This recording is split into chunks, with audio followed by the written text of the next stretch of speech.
Tech support with Tony. Hey class, hey, welcome to another session for Brayburn Tech Support. We're going to be going over our two new thermostats, the models 1232 and 2232. These are the hot new models that we got. 1232 multi-stage, non-programmable. 2232 programmable. I'm going to go into some detail with the menus, the setup menus for these thermostats. I'm going to be using the 2232 for this purpose. It has all the same features as the 1232 with the addition of the program schedule. The 1232 is non-programmable out of the box. On the 2232, you can disable the program, so you can essentially dumb it down to non-programmable if you need that functionality. But we're going to be getting into more of the installer setup options. I get a lot of questions about some of these different options and how they impact the operation and performance of the thermostat. So we're going to be going through some of those.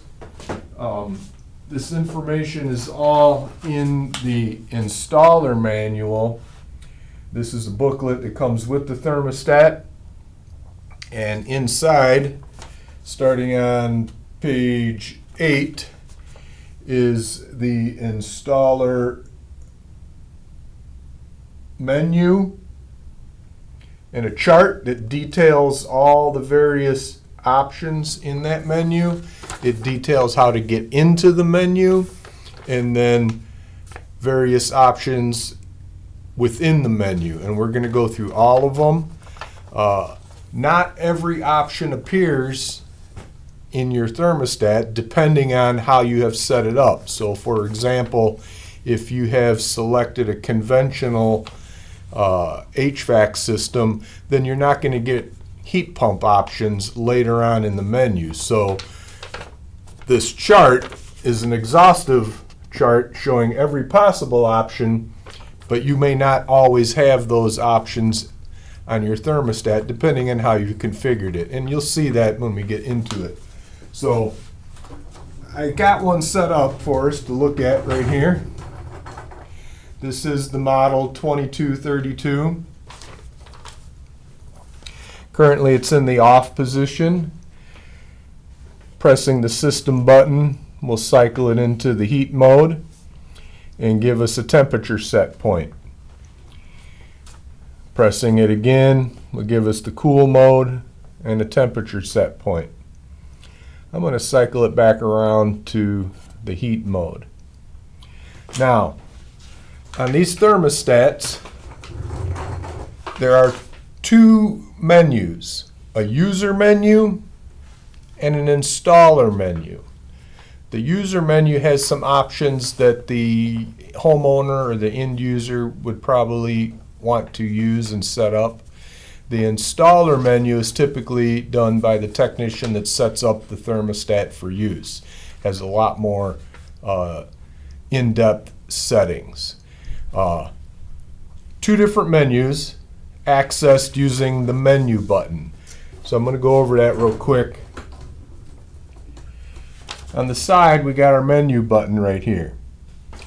If you just press and release it, that will launch your user menu. Press and release. First item allows you to set the clock. You can set your clock time. You'll see the hour character blinking. Use your up arrow to change the time. Let's go to 4. Press next. You see where it says next here? This button offers next. Now the minutes will start flashing. Go ahead and change your minutes as needed. Press the next button again. It'll give you the day of the week. That's important for your program schedule. Let's make sure we got the right day of the week. Press next again. Next item in the menu for this thermostat has to do with the backlight.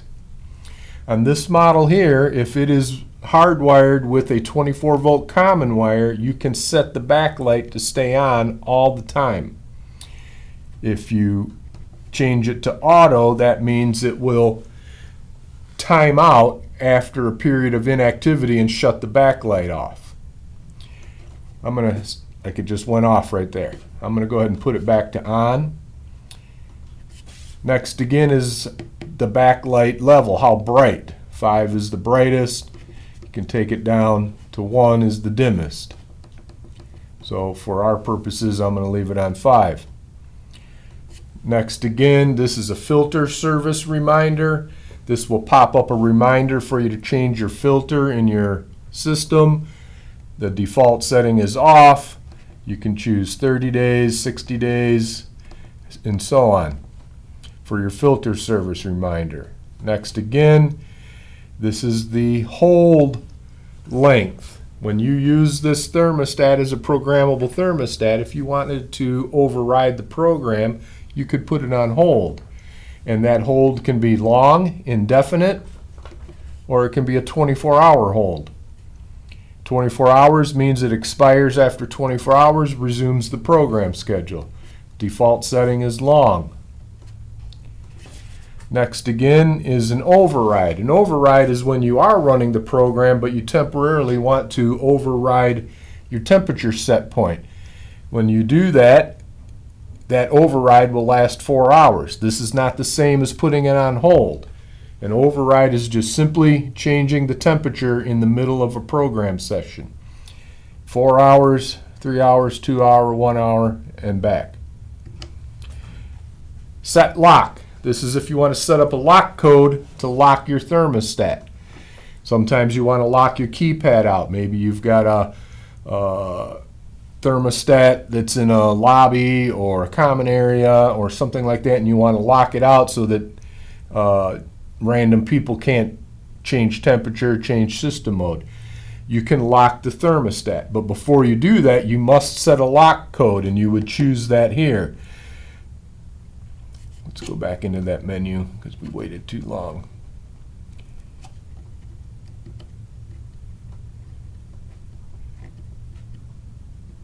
So back to the lock code here.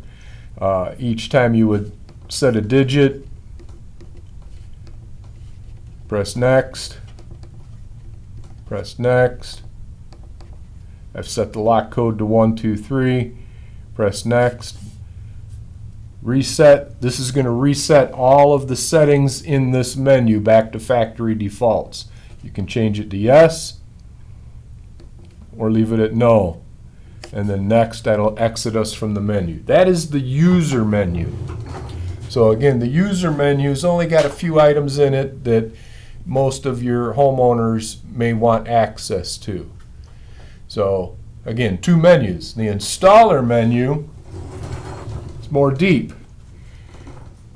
To get into the installer menu, we're going to press and hold the menu button until you see the screen change. It takes about 5 seconds. First item in this menu has to do with the program schedule. The default is a 7-day program option, so you can set 7 individual days, or you can do the week as a whole, every day the same schedule. Other option is 5-2. This is a weekday weekend format. 5 weekdays are the same, 2 weekend days are the same. Or, as I mentioned before, we can turn the program feature off, and that turns it into a non-programmable thermostat. Sometimes that's what you need. So I'm going to set this back to a 7-day program. Press next to go to the next item in the menu. Clock format, 12-hour format. That's AM, PM clock. You could also choose a 24-hour military type. 1,300 hours, 1,600 hours, and such. That would be a 24-hour clock format. Next again gives you your temperature scale. Default is set for Fahrenheit. Maybe you want Celsius for whatever reason. You live in Canada. You use Celsius scale. You can change it right here. Auto change. It says CNG, auto change. By default, this is off. Auto change is a function or a feature that the thermostat has that allows it to switch itself from heat mode to cool mode based on room temperature change. We call that auto changeover. By default, that is off. If you want to turn that feature on, you would set it to on. If you set it to on and you go next, the next item in the menu is going to give you your dead band. Your dead band is the amount of degrees in between your heating and cooling set points for auto changeover that is your buffer. And I have another video that explains auto changeover in detail, so I would recommend, if you want more details on auto changeover, to watch that video. So I'm going to go back. We're going to turn auto changeover back off. Now when we press next, it completely skips that deadband option because we didn't turn on auto changeover. This is our system type. This is probably the most important setting in this menu.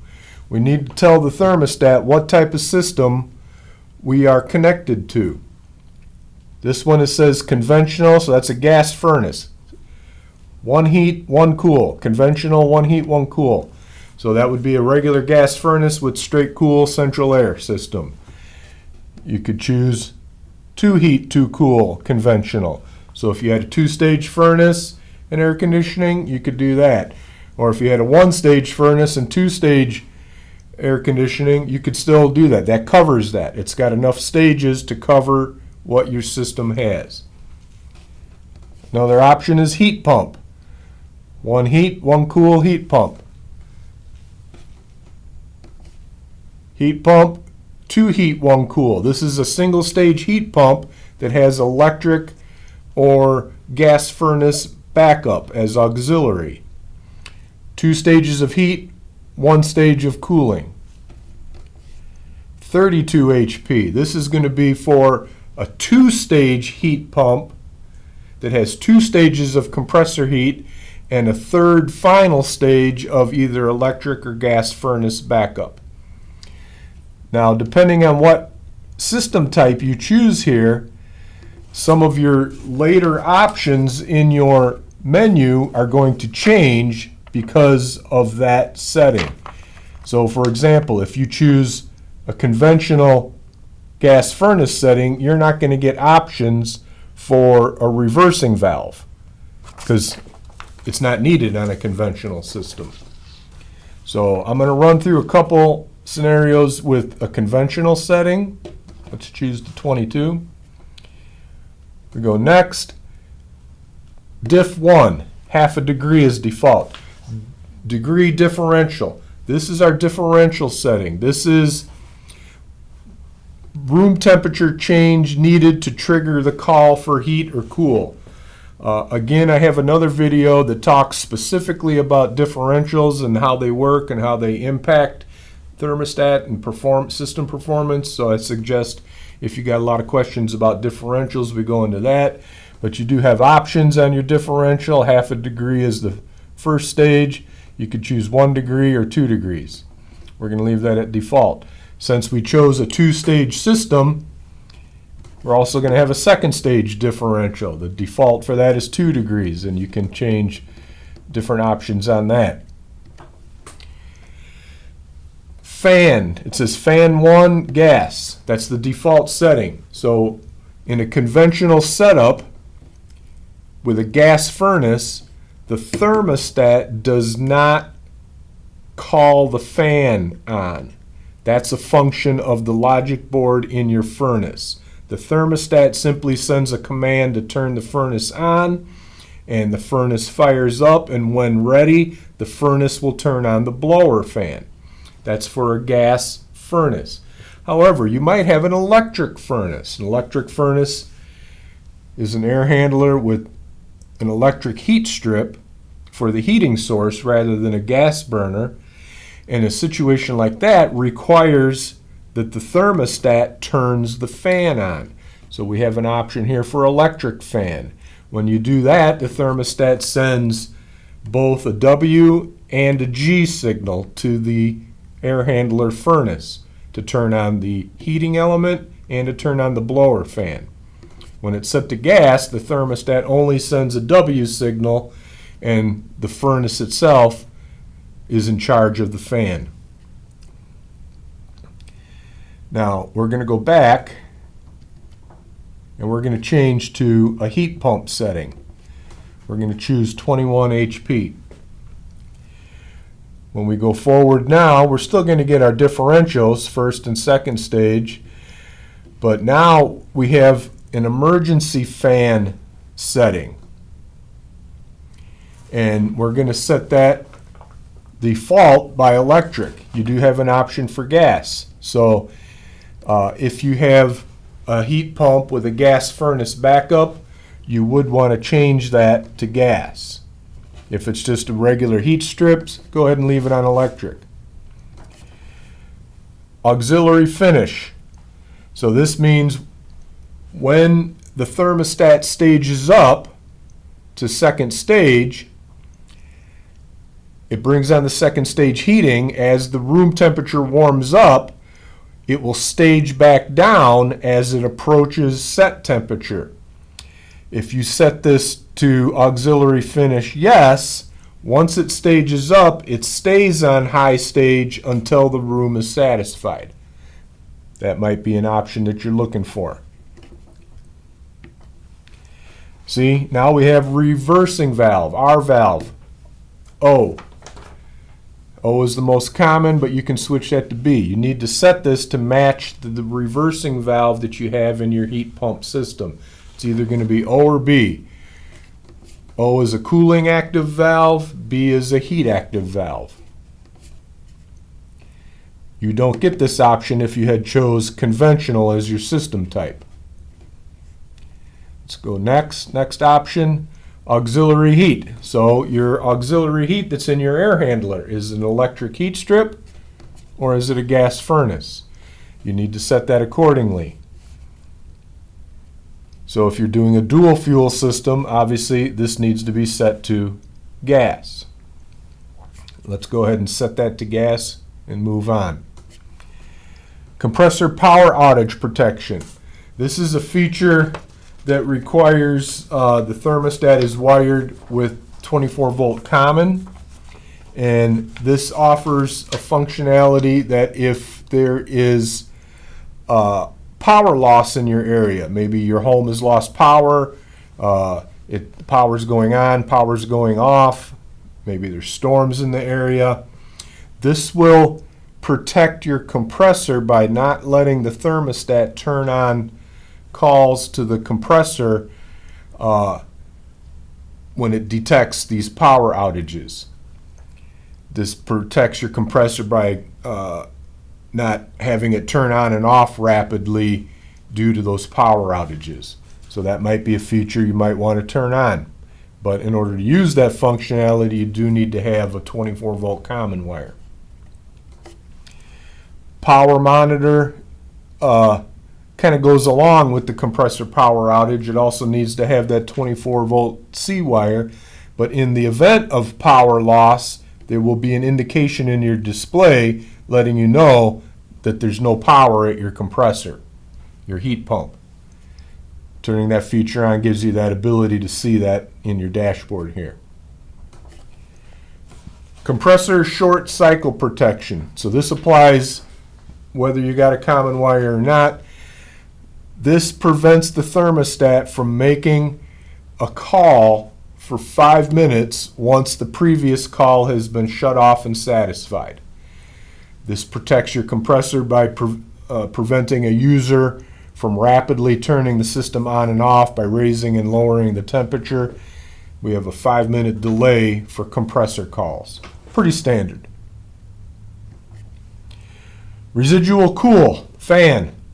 So after a cool call is satisfied, your blower fan will continue to run for 60 seconds, and you can adjust that 30, 60, 90.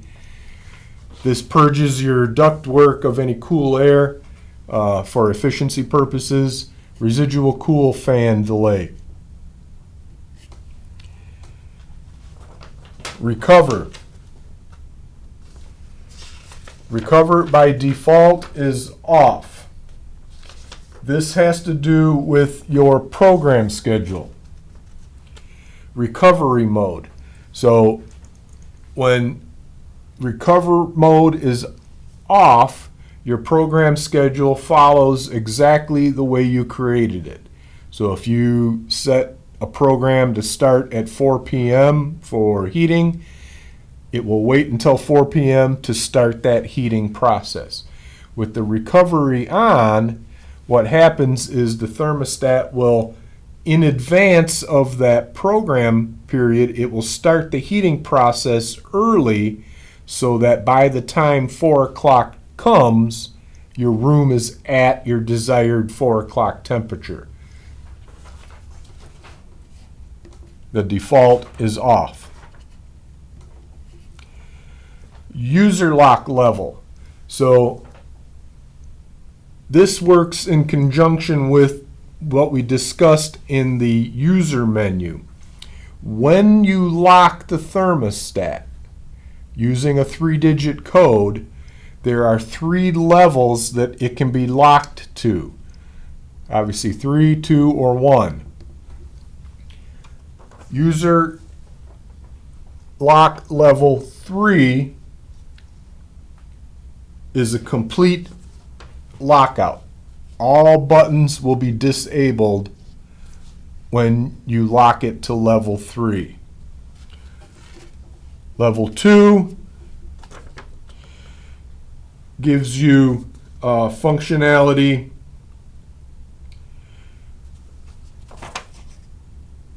of the up and down. And level 1, the program, hold, and menu buttons are disabled. So this is detailed in your manual, exactly what is locked. Lock 3 is your highest lock level. It disables the keypad completely during a lockout event when you lock it out using your 3-digit lock code. This doesn't lock the thermostat, it just tells you what will be locked out when you lock it. Let's go to the next. So, balance point compressor. So this function only shows up in the menu if you have connected an outdoor temperature sensor. And I have one connected to this thermostat. This is our outdoor temperature sensor. This connects to the S1 and S2 terminals. When there is a proper outdoor sensor connected, this option will show up in the menu. If this sensor is not connected, then this option will not show up in the menu. Balance point for your compressor. Right now it's set to no. Balance point is a temperature reading of the outside air temperature that the thermostat can use to determine when to lock out the compressor, your heat pump. Many heat pumps, as the outside temperature drops, become less and less efficient, and then there is a point which that doesn't provide you any heat. So it would be advantageous to lock it out and allow your auxiliary heat to work at that point. That's what this does. So you can see my menu timed out because I waited too long talking to you. So we'll go back into that. But your compressor balance point can be set up to lock your compressor out at a certain desired temperature. This is going to be a number that you will have to figure out based on your pump, your application. It's going to be different. But using the up and down arrow key, you can choose your temperature starting at 0, and you can take this all the way up to 50, I believe. So let's go to 32 degrees. So if we set it to 32 degrees, that means anytime the outside temperature is less than 32 degrees, your heat pump is not going to be commanded on by the thermostat. Any heat calls will be directed to your auxiliary heat source. Compressor balance point. Next one is auxiliary balance point. So this is regarding your auxiliary heat source. It's kind of the opposite of the compressor balance point.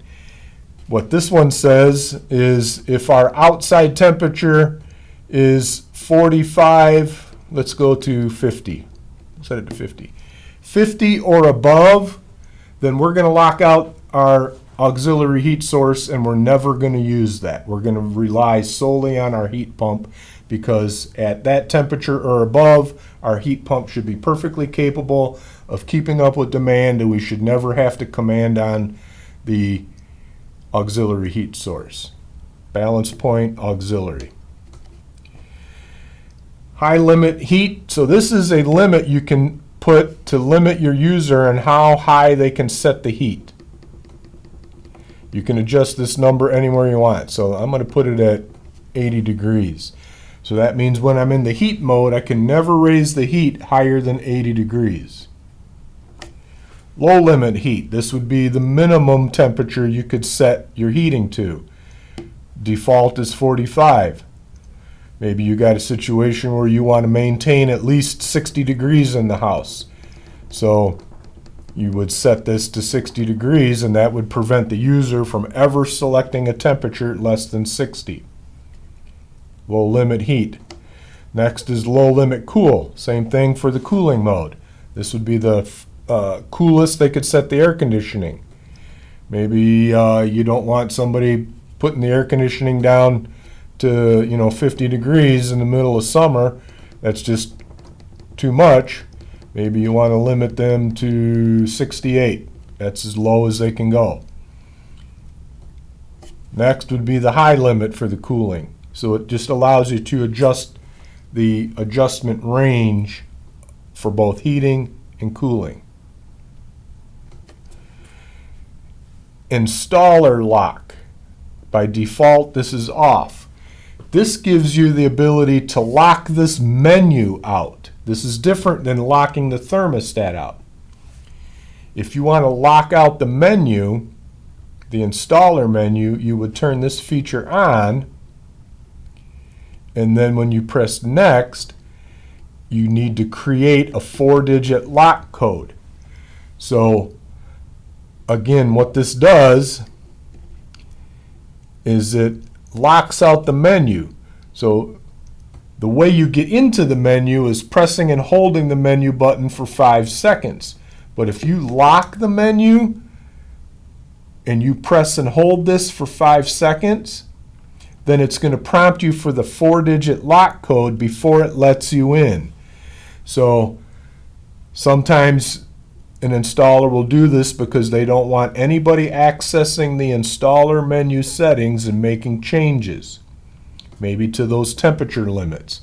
Maybe you want to limit the thermostat and then lock the user out from that so they can't go behind you and give themselves more cooling than you want to allow them to have. Installer lock will allow you to do that.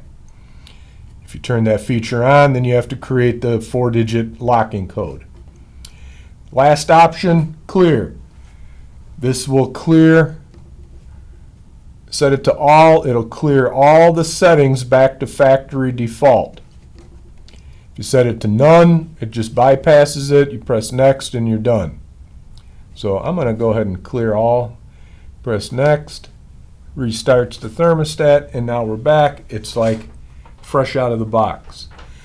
So that's a pretty quick review of all of the installer settings for our model 2232.